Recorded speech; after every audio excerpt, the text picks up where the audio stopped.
आज हम बैक आ चुके हैं अपने वीडियो पे। आज हम पढ़ेंगे अपने हिस्ट्री के सेकंड चैप्टर के कुछ और टॉपिक्स को, जो कि बहुत इंपॉर्टेंट टॉपिक्स है। ध्यान से इसको पढ़िएगा और फिर इसको समझिएगा। अब मैं आप लोगों से एक बात पूछना चाहती हूँ, क्या आप लोगों ने कभी सोचा है कि जो पहले के जमाने की हमारी सिटीज होती थी, उनकी लोगों की सोशल लाइफ क्या होती थी? वहां जो रहने वाले लोग थे वो कैसे सोशली कल्चरली जीते थे? आज की इस क्लास में हम इन्हीं सब चीजों के बारे में डिस्कस करेंगे। चैप्टर वही है हमारा राइटिंग एंड सिटी लाइफ। इसके अंदर हमने अपनी पहले वाली क्लासेस में मेसोपोटामिया सिटी के बारे में डिस्कस करा कि वो कैसे पहली सिटी थी। वहां के सारे फैक्टर्स हमने डिस्कस करे, पॉलिटिकल फैक्टर, रिलीजियस फैक्टर और बहुत सारे हमने अर्बनाइजेशन के एस्पेक्ट्स भी पढ़े। हमने उसमें राइटिंग के क्लासिफिकेशन और डिफरेंशिएशन के बारे में भी पढ़ा कि 2 टाइप्स की राइटिंग होती है। अगर आपने मेरी वीडियोस को नहीं देखा है तो जाइए उन वीडियोस को देखिए। उनको देखने के बाद ही आज की वीडियो के टॉपिक्स आपको समझ में आएंगे। जाइए मेरी वीडियो को देखिए और अगर समझ में आए तो लाइक, शेयर एंड सब्सक्राइब करना मत भूलिए। चलिए, राइटिंग एंड सिटी लाइफ, इसमें हमने एक मेसोपोटामिया सबसे पहली सिटी थी उसके बारे में डिस्कस करा था और इससे पहले वाले इसमें हमने कुछ इसके फैक्टर्स डिस्कस करेंगे। आज का जो हमारा फैक्टर है ये है सोशल फैक्टर। दोस्तों मुझे ये बताइए कि सोशल से आप लोग क्या समझते हैं? सोशल का मतलब होता है समाज, सोसाइटी। तो आज हम अपनी इस वीडियो में समाज के बारे में पढ़ते हैं कि मेसोपोटामिया का जो समाज था उनकी लाइफ जीने का तरीका कैसा था। देखिए, लाइफ इन द सिटी यानी कि मेसोपोटामिया की लाइफ कैसी थी। Mesopotamic society, the nuclear family was the known, although a married son and his wife often resided with his parents. The father was the head of the family. क्या करने की कोशिश कर रहा है ये सेंटेंस कि जो मेसोपोटामिया की सोसाइटी थी, जो वहां की सिविलाइजेशन की, ह्यूमंस की, उनकी जो सोसाइटी थी, वहां पे कौन सी फैमिली का सिस्टम था? Nuclear family. दोस्तों 2 टाइप्स की फैमिली होती है, एक होती है जॉइंट और एक होती है न्यूक्लियर। तो जो मेसोपोटामिया की सिटी की फैमिली थी वो थी न्यूक्लियर यानी कि सिंगल बेस्ड फैमिली सिस्टम, जिसमें सिर्फ मदर, फादर, ब्रदर, सिस्टर रहते हैं, जॉइंट फैमिली नहीं रहती है। तो उस टाइम के लोगों की लाइफ फैमिली सिस्टम कैसा था? Nuclear family system. दूसरा, जो मैरिड सन और उसकी वाइफ होती थी, उनका अपना इंडिपेंडेंट डिसीजन था कि उनको अपने पेरेंट्स के साथ रहना है कि नहीं रहना है। बट अक्सर देखा जाता था कि उस टाइम पे जो है एक मैरिड सन अपनी वाइफ के साथ, अपनी फैमिली के साथ ही रहता है। अगर हम आजकल की जनरेशन की बात करें, आजकल के टाइम को देख के बात करें, तो हम क्या देखते हैं कि मैरिड सन और उसकी वाइफ जो है वो अलग, सेपरेट रह रहे होते हैं। पर दोस्तों मेसोपोटामिया सिटी की टाइम पे ऐसा नहीं था। उस टाइम के लोग ऑफन का मतलब अक्सर मैरिड सन अपनी वाइफ के साथ कहाँ पे रहते थे? अपने पेरेंट्स के पास ही रहते थे। The father was the head of the family. उस टाइम पे फैमिलीज का हेड कौन होता था? फादर। और इस टाइम पे भी फैमिलीज का हेड कौन होता है? फादर। ठीक है। Next, a ruling elite class has emerged. उस टाइम पे बहुत सारी क्लासेस थी, लोअर क्लास थी, हायर क्लास थी, मिडिल क्लास थी, एरिस्टोक्रेटिक क्लास थी, various classes was prevailing on that time. But उस टाइम पे जो एक क्लास आई, सबसे पहली क्लास आई, वो कौन सी थी? Ruling elite class. Which class? Elite class. यानी कि उस टाइम पे एलीट क्लास आई और उसने रूल करा सोसाइटी पे। और एलीट क्लास कौन सी क्लास थी? एरिस्टोक्रेटिक और रिच क्लास, हायर क्लास। वो क्लास हायर क्लास थी। Next, had a major share of wealth. उस टाइम पे सोसाइटी के जो लोग थे, सपोज करो मैंने आपको बताया कि उस टाइम पे एलीट क्लास का जन्म हुआ था। उस टाइम पे रिच क्लास आई थी।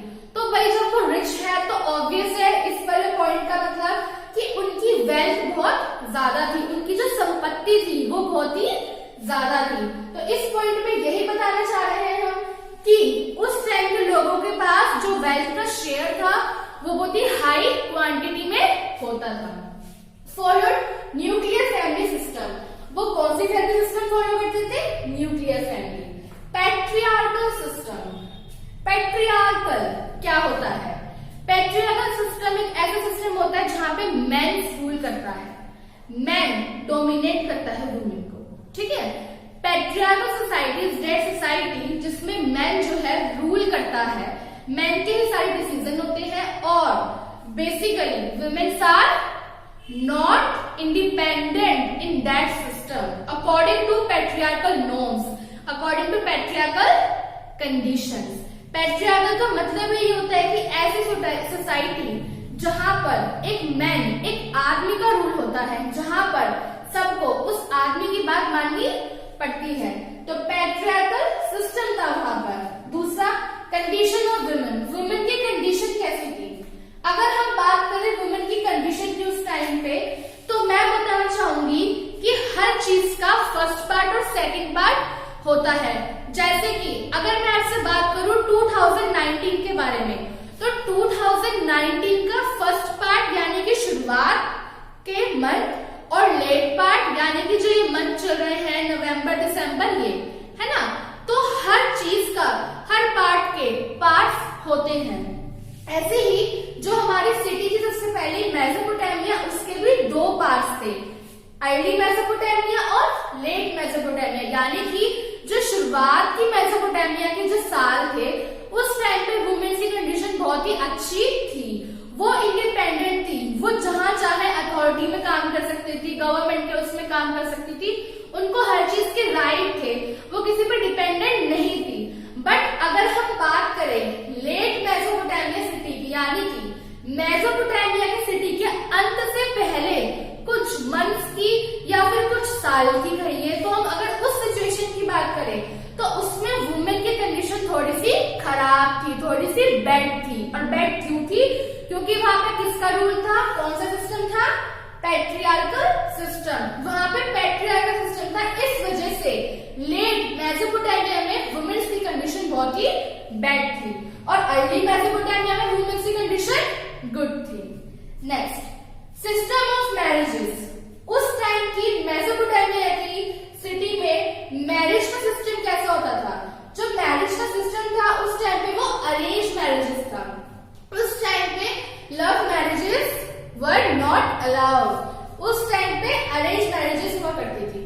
तो देखिए यही था हमारा सोशल फैक्टर। इसमें हमने सारी सोशल चीजों के बारे में डिस्कस करा, लाइफ कैसी थी, फैमिली सिस्टम कैसा था, रिच क्लास थी और या फिर पुअर क्लास थी, है ना, और पैट्रियार्कल सिस्टम फॉलो होता था और वुमेन्स की कंडीशन, ठीक है। यही हमारे सोशल लाइफ के एस्पेक्ट होते हैं। दूसरा फ्रेंड्स, मैं आपको फिर कहना चाहूंगी, अगर आप अपनी लाइफ को, अपने आज के पल को समझकर उसको कंपेयर करें पहले की लाइफ से, तो हिस्ट्री आपके लिए बिल्कुल भी टफ नहीं होगी। आज के इस टॉपिक में हम पढ़ेंगे मेसोपोटामिया सिटी के कुछ इकोनॉमिक फैक्टर। अब भाई दोस्तों, हमें ये भी तो सोचना चाहिए कि उस टाइम पे इकोनॉमी कैसी होती थी। क्या उस टाइम पे भी जीडीपी होती थी, प्रोडक्शन होता था, कंजप्शन होती थी? ये जानना भी बहुत जरूरी है। जैसे कि हम अपने आजकल के टाइम की इकोनॉमी के अंदर बहुत ही इंटरेस्ट लेते हैं, ऐसे हम आज मेरी वीडियो में उस टाइम की इकोनॉमी का भी इंटरेस्ट लेंगे। चलिए लेट्स स्टार्ट। देखिए चैप्टर वही है, writing and city life, topic वही है मेसोपोटामिया सिटी, यानी कि मेसोपोटामिया सिटी के हम इकोनॉमिक फैक्टर के बारे में इस वीडियो में डिस्कस करेंगे कि उस सिटी की इकोनॉमिक लाइफ कैसी थी, व्यापार कैसा होता था। देखिए उस टाइम की जो इकोनॉमिक लाइफ थी मेसोपोटामिया की, उसमें अर्बनिज्म था, यानी कि उस टाइम पे शहरीकरण कर दिया था।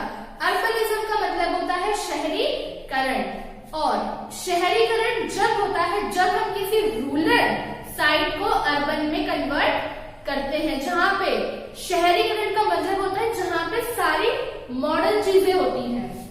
तो देखिए अर्बनिज्म में क्या क्या हुआ, सिटीज एंड टाउन। आपको याद होगा मेरी इससे बहुत सारी वीडियो से पहले एक वीडियो थी जिसमें मैंने पूरा अर्बनिज्म के बारे में डिटेल में डिस्कस करा था। इस वाले टॉपिक को समझने के देखना पड़ेगा और देखकर उसको लाइक करें, शेयर करें और चैनल को सब्सक्राइब कीजिए। तो देखिए अर्बनिज्म का पहला पॉइंट, सिटी एंड टाउन्स, यानी कि उस टाइम पे सिटी और टाउन्स होते थे जो कि लोगों की मदद करते थे अपने गुड्स को, अपने बिजनेस को इधर से उधर करने में। Second, social organisation of place, जो मेसोपोटामिया एक प्लेस है उसका ऑर्गेनाइजेशन कैसा होता था, सोशल, यानी कि उस टाइम के लोग जो हैं कैसे अपनी लाइफ पे जीते थे, कैसे जीते थे, वहां के सिस्टम में प्लान होता था, वहां के लोगों की लाइफ सोशली ऑर्गेनाइज करी जाती थी। Mesopotamian civilisation was based on definite plan, यानी कि जो मेसोपोटामिया के ह्यूमंस की सिविलाइजेशन थी वो किस पे डिपेंड करती थी, एक डेफिनेट प्लान पे। कौन सा ट्रेड करना है, किसके साथ करना है, कैसा करना है, वो सब किस पे डिपेंड होता था, एक प्लान पे डिपेंड होता था जो वहां के सिस्टम, वहां की अथॉरिटी डिसाइड करती थी। अब देखिए आज के टाइम पे क्या होता है, हम जैसे कॉमन लोगों के लिए, कॉमन सिटीजन के लिए रूल्स बनाए जाते हैं, फंडामेंटल राइट्स हैं, हम उसी के अकॉर्डिंग तो जी रहे हैं, हम उसी को फॉलो करके तो सारे काम कर रहे हैं, सारे वर्क कर रहे हैं। ऐसे उस टाइम पे ये तो नहीं कह सकते थे कि फंडामेंटल राइट्स थे, हाँ हम ये कह सकते हैं कि उस टाइम के लोग जो है एक प्लान बेस्ड लाइफ जी रहे थे। उनकी लाइफ जो थी, उनका इकोनॉमिक फैक्टर जो था, उनका political factor, culture factor and social factor, regional factor, उनकी पूरी लाइफ डिपेंड थी एक प्लान के ऊपर, जो उस प्लान में था उसी के अकॉर्डिंग वो अपनी लाइफ को चलाते थे।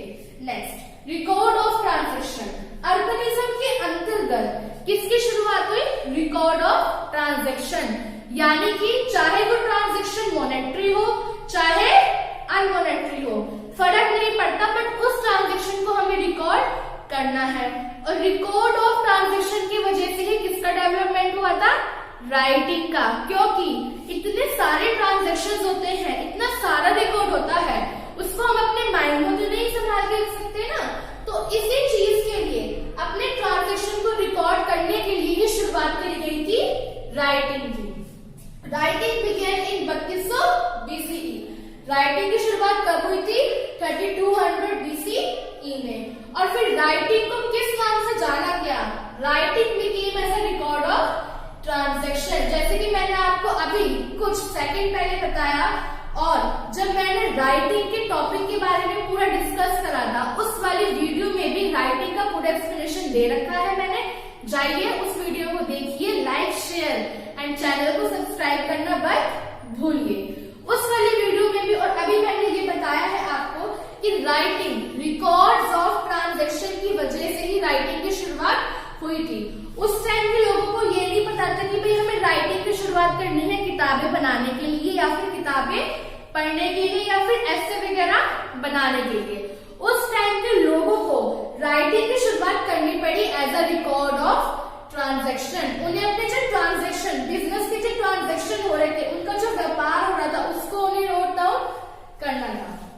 Next, in 2600 BCE, letters became uniform and language was Sumerian. अब देखिए मैंने आपको बताया था प्रीवियस वीडियो में कि जो हमारी लैंग्वेज थी, जो हमारी राइटिंग थी, जिसकी शुरुआत हुई रिकॉर्ड्स ऑफ ट्रांजैक्शन के लिए, तो उस राइटिंग में जो हम लेटर्स लिखते थे ना, वो लेटर्स को हम बोलते थे यूनिफॉर्म। क्या बोलते थे, यूनिफॉर्म, जो कि साइंस के उसमें थे। जैसे कि कोई साइन बना दो, उस साइन को पढ़ के पता लग जाता है। सपोज एग्जाम्पल, आप रोड पे हैं, ठीक है, एक साइन बन रहा है, do not cross the road in traffic, है ना, oh sorry, do not cross the road while there is ongoing traffic, है ना। तो ये चीज होती है। तो उस टाइम पे साइन बना रखा होता है कि भाई साइन ऐसे बनना है, तो आप साइन पढ़ के समझ जाते हैं। ऐसे ही उसमें जो हमारे लेटर्स थे वो साइन वाले थे, उनको हम किस नाम से बोलते हैं, यूनिफॉर्म, और जो लैंग्वेज थी वो थी समीरियन। यही था हमारा अर्बनिज्म इकोनॉमिक फैक्टर। इसमें हमने सारी चीजें डिस्कस कर ली। इकोनॉमिक फैक्टर में हमारी और भी चीजें थी, ट्रेड हो गया, बिजनेस हो गया, कॉमर्स हो गया और सर्विसेज भी हो गई। कुछ लोग डॉक्टर्स थे, कुछ लोग टीचर्स थे, कुछ लोग सोशल सर्विसेज के काम भी कर रहे थे। और इसी के साथ हमारा खत्म होता है इकोनॉमिक फैक्टर। आज हम लोग अपने इस वीडियो में डिस्कस करेंगे फैक्टर।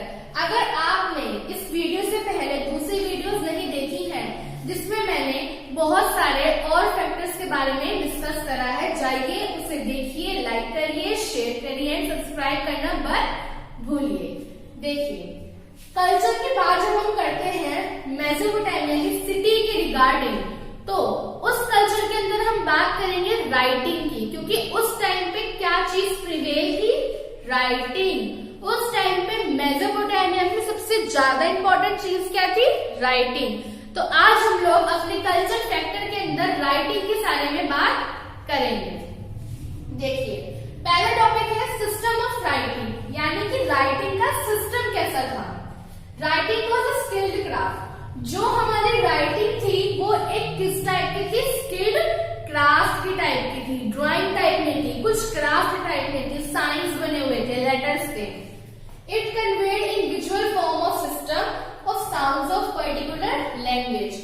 जो हमारी राइटिंग थी उसका जो सिस्टम था वो कैसा था? विजुअल फॉर्म वाला एंड प्लस साउंड वाला, यानी कि जो राइटिंग आप लिख रहे हो, जो ड्राइंग आप बना रहे हो, ऐसे राइटिंग को आप देख भी सकते हो। इट कैन बी विजुअल और एज वेल एज साउंडेबल, और उस राइटिंग की आप साउंड भी निकाल सकते हो। यानी कि जो राइटिंग आप उस टाइम पे यूज कर रहे थे, जो मेसोपोटामिया के लोग उस राइटिंग को यूज कर रहे थे, वो कैसी थी? पहला स्किल्ड क्राफ्ट थी, यानी कि ड्राइंग वाले वे में थी, क्राफ्ट वाले वे में थी। सेकंड पॉइंट क्या है कि वो विजुअल, वो उसको हम देख भी सकते थे, प्लस वो पर्टिकुलर साउंड वाली थी, यानी कि जैसी राइटिंग वैसा ही उसका साउंड। एग्जाम्पल, हमने लैंग्वेज पढ़ी थी समीरियन, यानी कि उस टाइम की राइटिंग के लेटर्स को तो बोलते हैं यूनिफॉर्म, और उस राइटिंग की लैंग्वेज को बोलते हैं समीरियन। तो समीरियन के साथ साथ और बहुत सारी वहां पे उस टाइम पे लैंग्वेजेस थी, तो जैसी लैंग्वेज वैसा ही उस लैंग्वेज का साउंड प्रोड्यूस होता था। Next topic, literacy. लिटरेसी का मतलब होता है साक्षरता दर, यानी कि कितने लोग लिटरेट थे उस टाइम पे, कितने इलिटरेट, कितने एजुकेटेड थे, कितने अनएजुकेटेड, कितने पढ़े लिखे थे और कितने अनपढ़ थे। Writing reflect the mode of speaking. ऐसा क्यों कहा जाता है या कहा जा रहा है कि उस टाइम के लोगों की राइटिंग क्या रिफ्लेक्ट करती थी? लोगों के बोलने का तरीका। सही जवाब, यानी कि जिस टाइप की राइटिंग होगी उसी टाइप के लोगों का बोलने का तरीका होगा। जैसे कि आज के भी अगर हम अपने टाइम की बात लेकर चले, तो जिस तरीके से हम अपनी बात को, अपने आइडियाज को डिपिक्ट करते हैं किसी पैसेज के थ्रू, किसी पोएम के थ्रू या फिर किसी और मीडियम के थ्रू, उसी टाइप का हमारा बोलने का तरीका होता है। Because our speaking depends on our writing. ऐसे उसी टाइप में था, जिस टाइप की राइटिंग होगी उसी टाइप के लोगों का बोलने का तरीका होगा। यानी कि अगर उनकी राइटिंग खराब होगी, उनको राइटिंग सही से लिखनी नहीं आती होगी, तो माना जाएगा कि वो स्पीक भी नहीं कर सकते थे। और इसका मतलब क्या हुआ कि कुछ ही लोग जो थे वो राइट कर पाते थे और कुछ लोग नहीं कर पाते थे। बिकॉज उस टाइम की जो राइटिंग होती थी वो बहुत ही डिफिकल्ट होती थी, क्योंकि उसमें बहुत सारे लेटर्स होते थे और बहुत सारी लैंग्वेजेस थी, और बहुत ही सारे लेटर्स के बहुत ही सारे अमाउंट में साइंस होते थे, जिनको याद कर पाना बहुत ही टफ था। और बिकॉज ऑफ उस टाइम के लोगों की लाइफ जो थी वो बहुत ही अनएजुकेटेड थी। King and very few could read, यानी कि उस टाइम के जो लोग थे, कितने लोग, कितने परसेंटेज के लोग उस राइटिंग को लिख पाते थे और स्पीक कर पाते थे, यानी कि उस टाइम के कितने लोग पढ़े लिखे थे। तो इस लाइन का मतलब है king and very few could read, यानी कि या तो सिर्फ राजा या फिर उसके फॉलोवर्स, जो उसके कोर्ट जेस्टर्स थे, जो उसके कोर्ट के मंत्री थे, सिपाही थे, वही राइटिंग को रीड कर पाते थे और वही राइटिंग को स्पीक कर पाते थे। यानी कि हम कह सकते हैं कि मेसोपोटामिया की सिटी के टाइम पे जो राइटिंग का लिटरेसी रेट था वो हाफ फेवर कंडीशन का था, हाफ अनफेवरेबल कंडीशन का था। फेवर में कैसे कि किंग और कुछ ही लोग राइटिंग को बोल पाते थे, स्पीक कर पाते थे, लिख पाते थे, और कुछ लोग उस चीज को नहीं कर पाते थे because they were uneducated. Next point, uses of writing. अब देखिए यहाँ पर ये मेन टॉपिक है कि राइटिंग तो थी, राइटिंग का डेवलपमेंट तो हुआ था 3200 BCE में, और सबसे पहले किस वे में डेवलपमेंट हुआ था? टैबलेट्स के रूप में। सबसे पहले टैबलेट्स, एक टैबलेट होती थी क्ले की, चिकनी मिट्टी की टैबलेट के ऊपर राइटिंग को लिखा जाता था। तो इस टॉपिक को यहाँ समझना बहुत ही इंपॉर्टेंट है कि राइटिंग के यूजेस क्या थे। क्या राइटिंग को सिर्फ ट्रांजैक्शन के रिकॉर्ड के लिए यूज किया जाता था या फिर और किसी चीज के लिए? देखिए, for connection between city life, वही बात आ गई रिकॉर्ड्स ऑफ ट्रांजैक्शन। अगर हम अपने ट्रांजैक्शंस को रिकॉर्ड नहीं करेंगे तो हमारे बिजनेस जिस भी सिटी के साथ हो रहा है, जिस भी अदर टाउन के साथ हो रहा है, तो वो बिजनेस खराब हो सकता है। बिकॉज क्या पता हमें याद ही न रहे कि इसके साथ हमारा ट्रांजैक्शन हुआ था और हम उसको मना करते उसकी पेमेंट करने से, तो इससे क्या होगा? रिश्ते सिटीज के खराब होंगे, सिटीज के बीच में व्यापार नहीं रहेगा। तो इसी चीज के लिए कि ट्रांजैक्शन को हम भूले ना, और उस ट्रांजैक्शन को भूलने की वजह से जो घपला होएगा, जो करप्शन होएगा, उसी चीज को रोकने के लिए और सिटीज और टाउन्स के बीच में कनेक्शन अच्छे बिठाने के लिए ही हमने राइटिंग की शुरुआत करी थी। दूसरा, kingship was able to organise trade and writing. और राइटिंग की शुरुआत किसने करी थी? राइटिंग, अब तक तो हमने ये पढ़ा कि राइटिंग की शुरुआत किस लिए हुई। राइटिंग की शुरुआत किस लिए हुई थी? अपने ट्रांजैक्शंस को रिकॉर्ड करने के लिए। अब ये क्वेश्चन बहुत ही इंपॉर्टेंट है कि राइटिंग की शुरुआत किसने की? तो राइटिंग की शुरुआत करने वाले थे किंग, राजा जो थे उस टाइम के, उन्होंने शुरुआत करी थी राइटिंग। होप दोस्तों आपको ये टॉपिक पूरा समझ में आ गया होगा कि मेसोपोटामिया के कल्चर फैक्टर के बारे में हमने डिस्कस करा। मेसोपोटामिया के कल्चर फैक्टर में हमने राइटिंग को इसलिए लिया क्योंकि हमारा चैप्टर बेस है राइटिंग एंड सिटी लाइफ, यानी कि राइटिंग के सारे एस्पेक्ट्स के बारे में पढ़ेंगे। राइटिंग किस लिए आई? For records of transaction. कब आई? इन 3200 BCE। कौन लाया इसको? Who develop this? किंग्स वगैरह लाया इसको, किस लिए? अपने यूज के लिए और अपने व्यापार के लिए। और दोस्तों मैं आपको एक चीज बता दूं कि राइटिंग का यूज इसलिए भी करा जाता था कि जो उस टाइम के राजा थे वो कैसे काम करते थे। अब आप मुझे बताइए, आपको ये कैसे पता चलता है कि अकबर ने अच्छे काम भी करे और गलत काम भी करे, है ना? राजा मोहिंजोदारो ने कैसे काम करे, है ना? तो ये सारी चीजें आपको कैसे पता चलती हैं? हिस्ट्री में पढ़कर। और अगर हिस्ट्री में भी नहीं पढ़ोगे तो नहीं पता लग पाएगी, है ना? तो हिस्ट्री में भी इन चीजों को कौन लिखता था कि ये वाला राजा ऐसा था, अकबर ऐसा था, बीरबल ऐसा था, है ना? ये सारा कौन लिखता था? ये सारे उस टाइम के राजा लिखते थे कि हमारे राजा ऐसा था। जो राजा के जो वो होता है ना कोड, उसमें जो लोग होते हैं, उसमें जो रूल्स लिखने वाला वो होता है, जो एक कोड जेस्टर होता है, उस टाइम पे वो राजा की सारी चीजें लिखते थे कि इस राजा ने इस टाइम पे इसके साथ वॉर करा, इस टाइम पे उन्होंने इसके साथ युद्ध करा। तो इसी चीज को ही पढ़कर, इसी चीज को ही समझकर जो हिस्टोरियंस ने, जो हिस्ट्री बताने वाले होते हैं, जो हिस्ट्री को संजोते हैं, हिस्ट्री को जोड़ते हैं हमारे लिए, इसीलिए रखते हैं ताकि हम इन सब चीजों को पता कर सकें। तो यही रीजन होता है कि हम किंग्स वगैरह के बारे में इतने अच्छे तरीके से क्यों जान पाते हैं, क्योंकि उस टाइम के लोग एक एक चीज नोट करके अपने पैगाम में, जो पैगाम होता है इस टाइप का स्क्वायर शेप का, उसमें लिखा करते थे। आज हम लोग पढ़ेंगे इस चैप्टर का last topic and that is very short. ये जो टॉपिक है दिस इज वेरी शॉर्ट, ये बहुत ही शॉर्ट है। इसको समझाने में या फिर समझने में ज्यादा टाइम नहीं लगेगा। हाँ, बट इससे पहले अगर आपने टॉपिक्स नहीं पढ़े हैं या फिर नहीं समझे हैं तो जाइए मेरी इससे पहले की वीडियोस को जाइए, उनको देखिए एंड अपनी स्टडी को फन लविंग बनाइए। और हाँ, लाइक, शेयर एंड सब्सक्राइब करना मत भूलिएगा। देखिए हमने अब तक जो भी पढ़ा कि पॉलिटिकल फैक्टर कैसा था, मेसोपोटामिया का कल्चर फैक्टर कैसा था, मेसोपोटामिया पहली सिटी थी, राइटिंग की शुरुआत कैसे हुई, हमने राइटिंग का डिफरेंस भी करा कि मेसोपोटामियन राइटिंग होती थी और या फिर मॉडर्न राइटिंग होती थी। तो ये सारी चीजें हमें कहाँ पढ़ने को मिलती हैं, कौन ढूंढता है इन चीजों को हमारे लिए? तो देखिए, अगर हमें इन चीजों के बारे में जानना है, यानी कि इस पूरे चैप्टर का, इस पूरे हिस्ट्री के चैप्टर का सोर्स कहाँ से लिया गया है, सोर्स को जानना भी जरूरी है।